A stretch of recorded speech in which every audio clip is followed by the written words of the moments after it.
Aduh, ini kayaknya makin seru aja nih ya, perang antara Palestina dan Israel.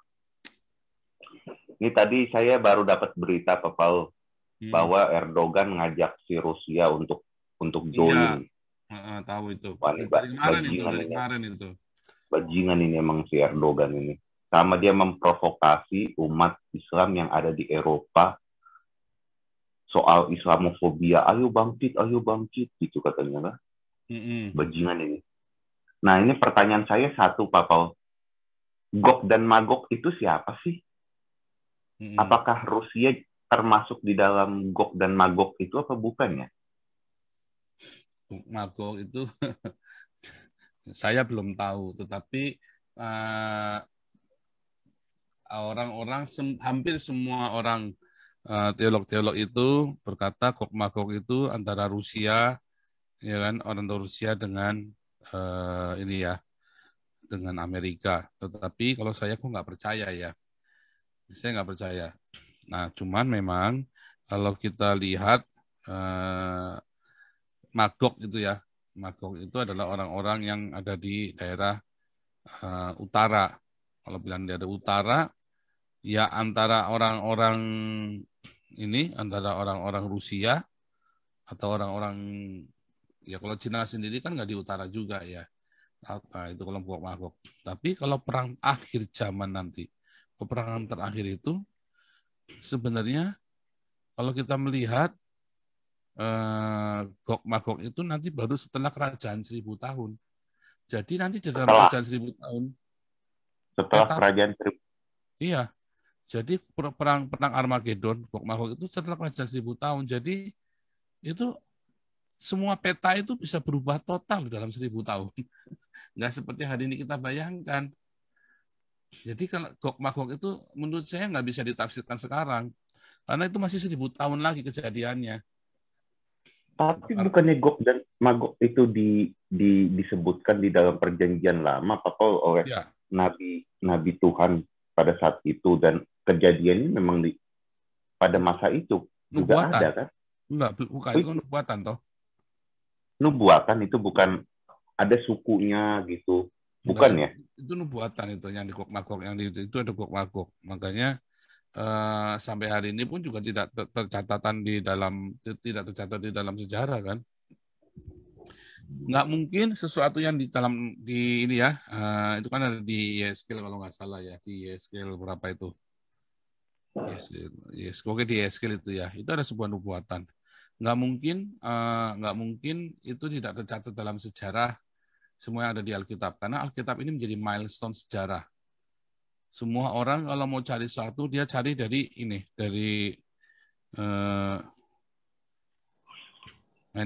Yeskel 38, benar nih Yeskel ya. Datanglah firman Tuhan kepadaku, hai anak manusia, tujukanlah mukamu kepada Gog di tanah Magog, yaitu raja agung negeri Mesech dan Tubal, dan bernubuatlah melawan. Bernubuat, itu penubuatan. Itu ya, jadi itu sebuah nubuatan. Itu bisakah mereka itu agama tertentu atau agama Kristen atau agama apa itu, Pak Paul, di masa mendatang itu? Kalau menurut saya nggak cerita begitu, karena itu adalah nanti kan kejadiannya kan itu di Armageddon itu kan, itu nanti kerajaan 1000 tahun. Dalam kerajaan 1000 tahun itu sudah nggak ada agama Kristen, agama apapun, karena Islam sendiri musnah di zamannya sebelum 1000 tahun, sebelum kerajaan 1000 tahun, Islam itu dimusnahkan. Imam Mahdi itu nanti ditiup sama Tuhan Yesus itu kan, dibunuh dengan hembusan nafas Tuhan Yesus kan, disebut begitu kan. Imam Mahdinya mati. Sudah selesai Islam. Saat Imam Mahdi mati itu sudah selesai. Antikristus itu kan, Imam Mahdi itu antikristus ya. Imam Mahdinya Islam itu antikristusnya bagi Kristen. Antikristus ya kan. Bunuh itu Imam Mahdi itu. Jadi selesai. Sudah selesai. Nah, kemudian kita masuk dalam kerajaan 1000 tahun. Nah, setelah kerajaan 1000 tahun ini, apakah Gog Magog itu masih cerita yang sekarang ini? Wah, udah jauh beda banget. Sudah jauh banget menurut saya. Gitu. Ya. Oke, Pak Paul. Jadi kita nggak bisa membuat persamaan yang akan terjadi 1000 tahun lagi dengan yang hari ini terjadi. Lawang bahkan kerajaan Islam saja ketika orang kita cerita bahwa antikristus itu adalah Islam, yang sebenarnya sudah kelihatan sekali, itu saja masih sulit untuk diterima oleh para teolog-teolog yang penganut Helenis. Ya kan? Islam memang antikris, Pak Paul. Ya, tapi buat orang Islam bukan. Oh, dia percaya. Kalau saya tanya beberapa teolog karismatik, tetap yang namanya antikristus adalah paus. Itu kemarin saya pernah saya di ini kan, saya ada yang masukkan saya ke grupnya Second Coming, membahas rapture, Tuhan Yesus mau datang. Terus begitu saya masuk, si siapa David Supangat apa siapa itu yang katanya bapaknya adalah ketua Freemason segala macam. Itu nggak ada kaitannya. Freemason segala macam. Saya kan kenal dekat dengan orang-orang Freemason di sini. Nggak ada kaitannya. Freemason itu ketawa orang-orang Freemason itu begitu saya cerita tentang orang-orang karismatik di Indonesia menuduh kalian itu biangnya antikris, ketawa mereka. Konspirasi teori ya, Pak? Iya, teori konspirasi itu. Makanya saya nggak setuju. Nah, langsung saya dikeluarin sama grupnya itu yang di tempatnya David Supangat sama Timotius Hardono itu kan. Langsung dikeluarin. Saya juga nggak pernah minta masuk, mereka yang masukin saya. Nah, cuma mereka ini gara-gara saya bilang nggak ada rapture sebelum aniaya. Orang sudah jelas saat sangkakala terakhir kok. Nah, itu saja masih nggak bisa diterima loh.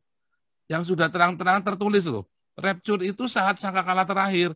Di sangkakala terakhir itu sudah lagi perang itu. Antikristus itu sama Tuhan itu kan. 2 saksi Allah itu dibunuh, dibilang. Dua saksi Allah itu bukan nabi-nabi. 2 saksi Allah itu orang Yahudi dengan orang Kristen, orang yang punya kesaksian Tuhan Yesus dan punya 10 perintah Allah. Tuhan punya. Tapi termasuk banyak loh Pak Paul kalau mau 2 saksi Allah itu, soalnya kan kalau di dalam Wahyu kan itu kan kepalanya dipenggal kan kalau nggak salah. Itu kan kita nggak bisa. Kalau kata Pak Paul, ya pokoknya dibunuh.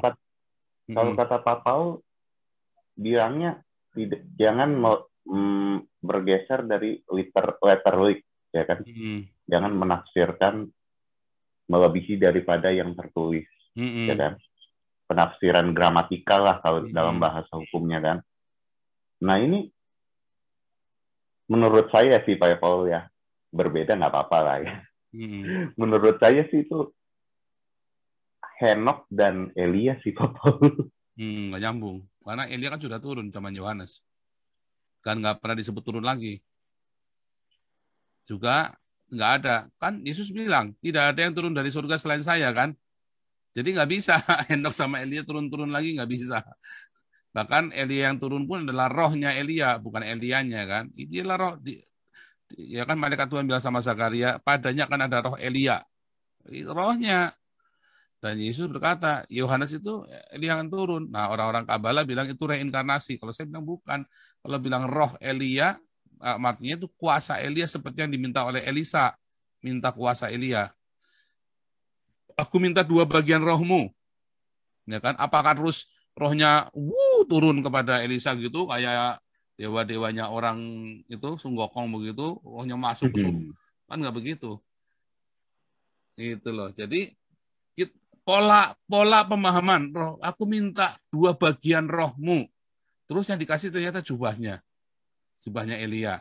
Terus Elisa melakukan mempertobatkan seluruh orang Israel. Di zaman Elisa orang-orang Israel itu dituntun, ya kan?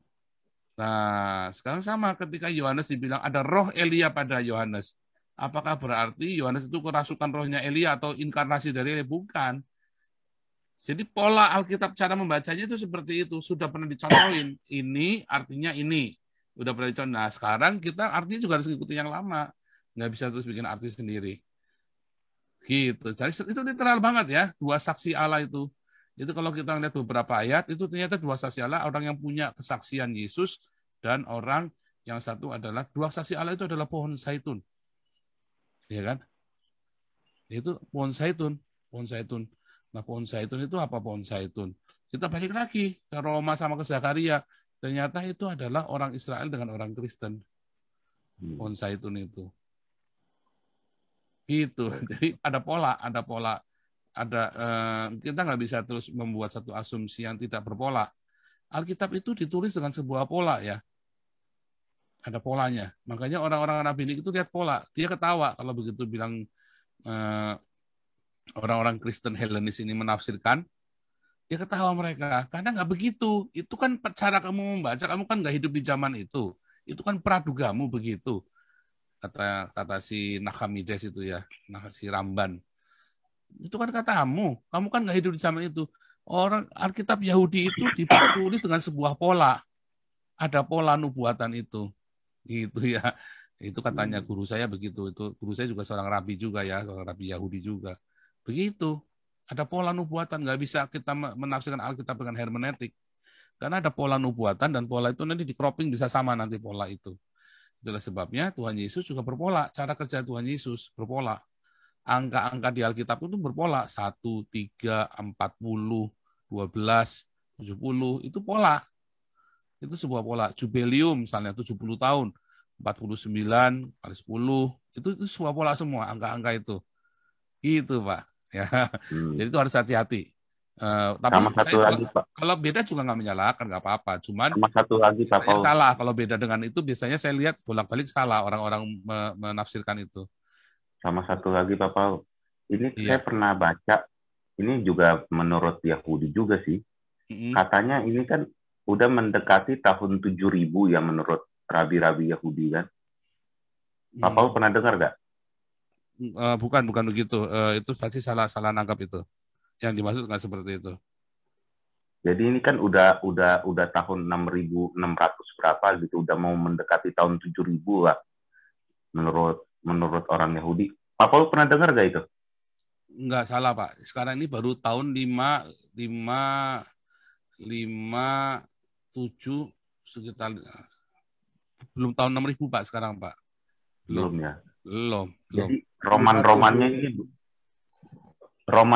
ini belum menuju tanda-tanda kehancuran ya Pak Paul ya. Semangat. Bukan. Jadi sekarang ini tahun 5781 ya. Ini 5781. Jadi tahun 6000 aja belum. Tetapi polanya nggak seperti itu. Jadi di Indonesia itu banyak orang sok-sokan Yahudi. Dia bukan orang Yahudi tapi ngaku-ngaku Yahudi. Nah itu hati-hati tuh. Namanya Jewish wannabe. Monique Rakers aja yang neneknya orang Yahudi sama si Gary Rakers itu orang Yahudi. Mereka nggak pernah ngaku-ngaku Yahudi. Kalau bilang ini orang Yahudi, bukan Pak, saya bukan orang Yahudi. Ketawain nanti Pak. Padahal mereka adalah Yahudi. Karena kalau namanya Yahudi itu benar-benar Yahudi dan mereka kan diajari dengan tradisi Yahudi, hidup dengan tradisi Yahudi. Nah, itu aja mereka nggak berani ngomong. Bisa begitu ya. Jadi hati-hati orang-orang yang mengklaim dirinya Yahudi. Karena semua orang di Indonesia banyak yang suka mengklaim dirinya Yahudi, sok-sokan Yahudi, disunat juga kagak. Repot kan? Disunat aja kagak lah, repot. Nah, itulah. Oke, berarti belum menuju tanda-tanda akhir zaman ya nih ya. Oh, 1000 tahun lagi masih, Pak. Masih 1000 tahun lagi. Ribut ini. Masih 1000 tahun lagi. Berarti saya masih bisa kawin lah ya. Masih bisa uhui. Iya, tapi kalau matinya besok gimana, Pak? Nah, masalahnya Tuhan datang mungkin dalam generasi kita, tapi kiamatnya masih 1000 tahun lagi. Masalahnya kalau tiba-tiba nanti malam kita mati. Ya, kan begitu kan? Kan bukan masalah nunggu kiamat, masalahnya kita matinya kapan nih? Kiamatnya masih 1000 tahun lagi, masalahnya kita matinya kapan? Lawang lagi sehat walafiat aja bisa ada truk jatuh nimpa rumahnya orang ya kan? Ingat nggak yang di mana itu?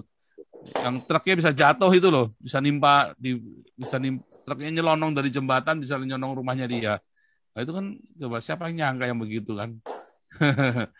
Orang lagi sehat-sehat tiba-tiba mati, orang yang kena cancer udah mau mati malah sembuh, nggak mati-mati. Nah ini orang yang sehat walafiat tiba-tiba mati. Lanjut ke makanya teman-teman ya, jangan tunda keselamatanmu. Terimalah Yesus Kristus sebagai Tuhan dan Juru Selamat sekarang juga. Jangan ditunda. Yang mau bertobat jangan ditunda. Iya, pokoknya sekarang kalau masih napas, Tuhan masih terima pertobatan. Tapi kita nggak tahu 1 menit lagi, 1 jam lagi, 1 hari lagi. Ayo terima Yesus, karena hanya di dalam Yesus ada keselamatan. Ya, di dalam nama Muhammad tidak ada keselamatan. Yang ada adalah kebencian, dan yang ada adalah pembunuhan. Pencuri datang untuk mencuri, membunuh, dan membinasakan. Allahu Akbar, bunuh. Kan? Karena hari ini kalian sedang merayakan hari kemenangan Muhammad atas pembunuhan, pembantaian orang-orang Quraisy. Nah itulah.